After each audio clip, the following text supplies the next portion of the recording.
Today's video is the realization that I cannot save all of them.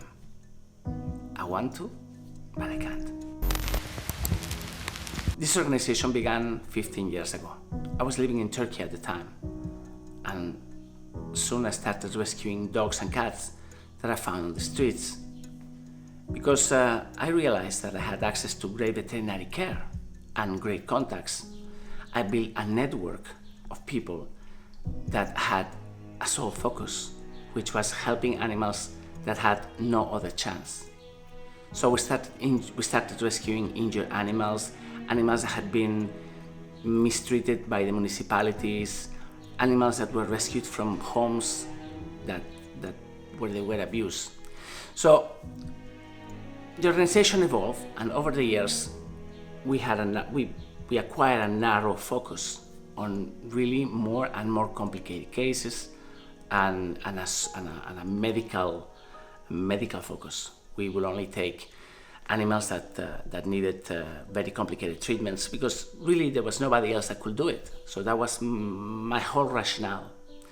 But behind the scenes, unseen by anybody, because we never publicized it, we never really told anybody, we helped a lot of private people that had issues with their animals. So if you're watching this video and you're one of those people, you will know what we did for you.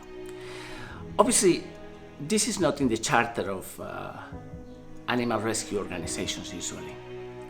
And I think the reason is because, that's not the reason, that's not exactly, but the fact is that many animal lovers, help animals because they believe that, or they feel that they are intrinsically better than humans. And I understand that feeling. Animals are pure, they are intrinsically good, they don't have evil intentions. And many of us feel that because of that, they are truly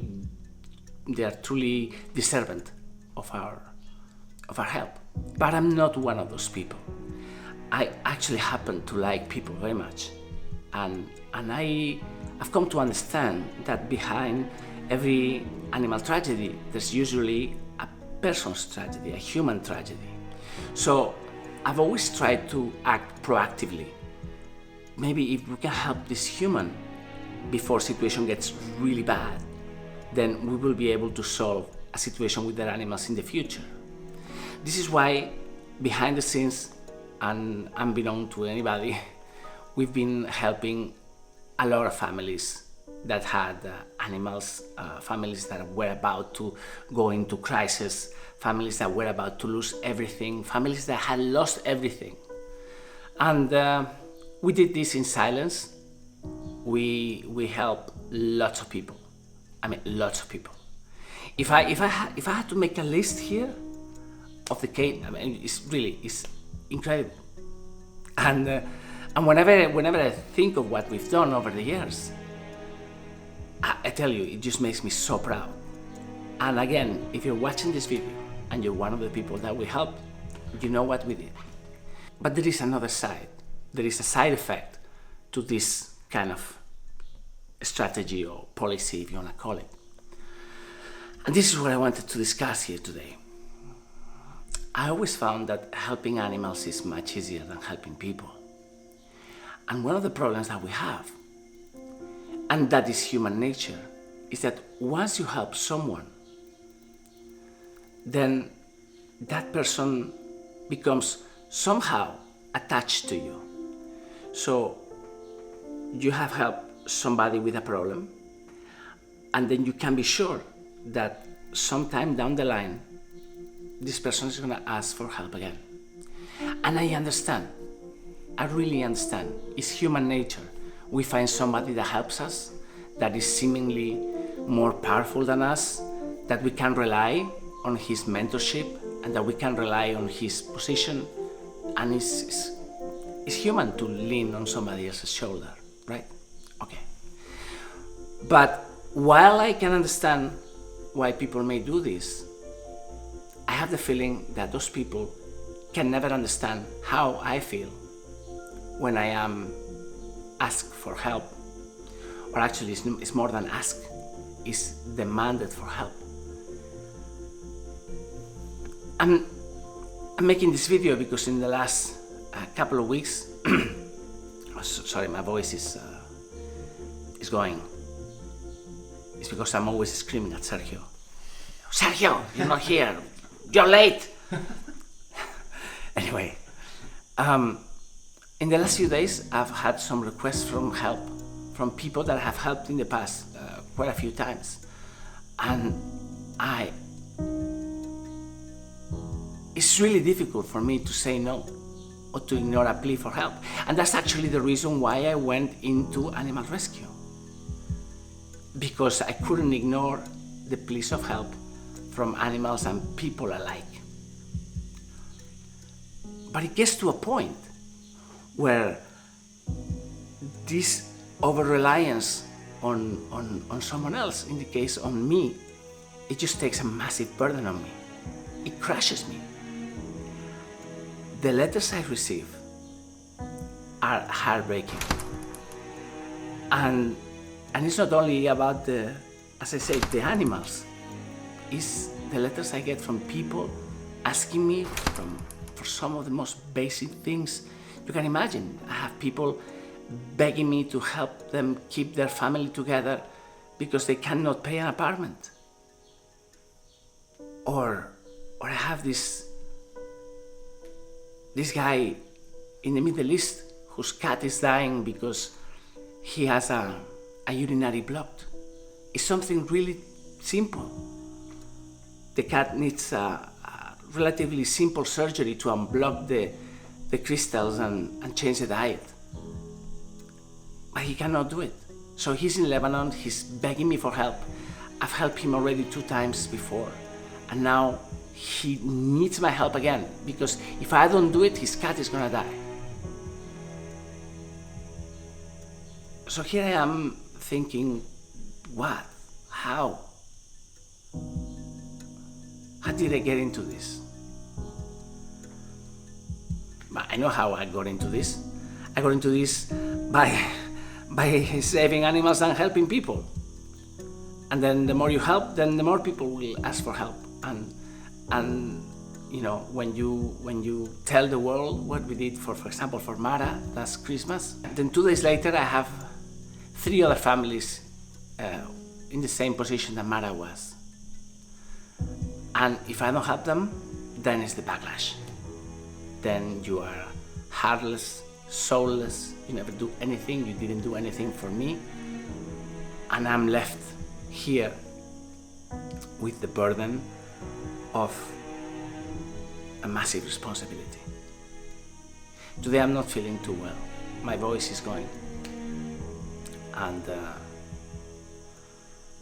I'm gonna go to the pharmacy to get something for stress and anxiety, I think. A natural product or something. I'm not doing well. So it's a delicate video on a delicate day for me, but I really wanted to make it today. Just to show you that we're human, and that if we have helped you in the past, we're very glad we did, and we probably saved your animal, and we got you out of trouble. But just the fact that you have my private number doesn't mean that you can call me anytime something happens, anytime a cat or a dog crosses your way. Yes, let's call Viktor. Or every time your cat gets sick.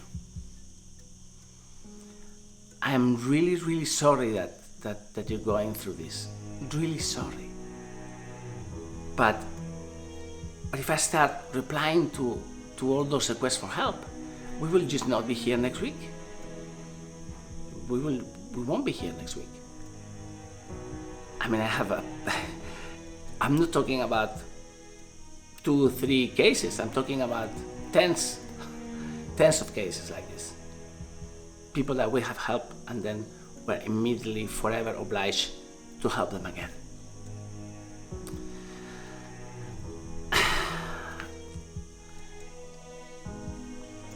It's been a long time since I came to the realization that we couldn't help them all.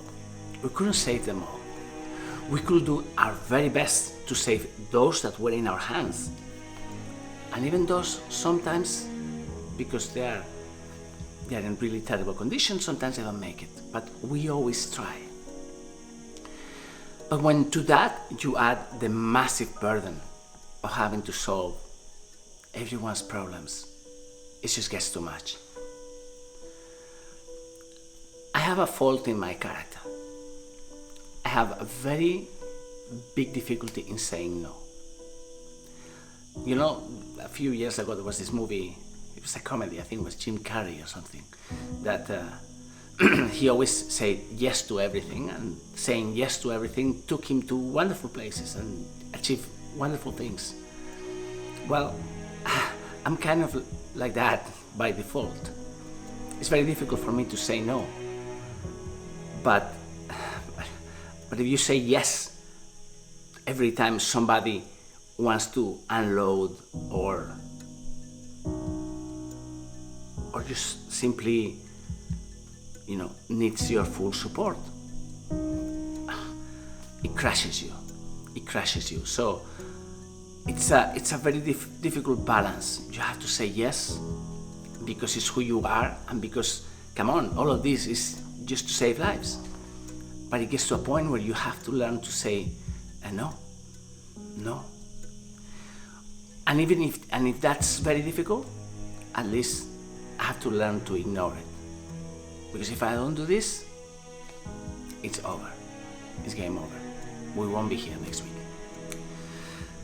So, I don't want this video to be a sad one, just a reflection and just maybe an explanation on why someone requesting me a lifeline to keep the entire family together, and this person that has 11 cats and needs me to pay for the veterinary care of all of them, or this other person that is about to be evicted with her cat and she wants me to rent an apartment for her or something. I mean, requests that are heartbreaking and that are so direct and so urgent and pressing.